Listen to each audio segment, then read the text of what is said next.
Yeah, and speaking of delays, that's one of the reasons we have our next reporter standing by, live out in the parking lot. Yeah, good point. Sports guy Dan Moscaritolo with an area sports item to cover. Right, Dan? Yeah, Rob and Wendy, probably the biggest sports item I'll have to cover all day is maybe the snowball fight that we'll all have out here at some point, because there's plenty of snow to do that. In fact, I was talking with Shandy at the end of the 6 o'clock saying I want to get sports more involved in the show. So, of course, producer Gina comes up and says, hey, why don't you go out, do a couple of live shots? I said, heck, why not? I'm an upstate New York guy. I enjoy the snow. I enjoy the storms. But this one, hey, every bit is advertised legit. I got out here and I'm experiencing it. And this large bit of machinery that's about to pass behind me is attempting to clear out our parking lot. As you can see, a couple of my poor colleagues, their cars are absolutely covered.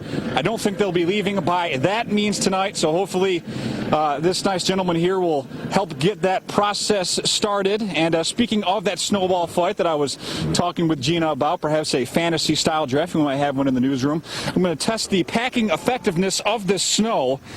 It's, as you can see, a little brittle, flaky. It's just not good packing material. So that much is a little disappointing. Maybe you could spray somebody if you really want to annoy him. But in terms of a snowball fight, it's not great snow for that reason. So, guys, I'm glad I got out here. Glad I got to experience it. I've kind of been back in the nook just doing all kinds of odd jobs. So I said, hey, come out here and experience it and do a little bit of reporting, and hey, it was a blast. So guys, maybe we'll check back in one more time. I'm not sure. I might help this guy get started on the parking lot.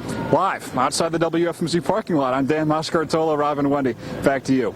Well done, well done. Well done. Dan. You know, that would just be the perfect icing on the cake if after we finally got up here on top of the mountain and got in here, then the fellow covers my car completely with the snow from the parking lot.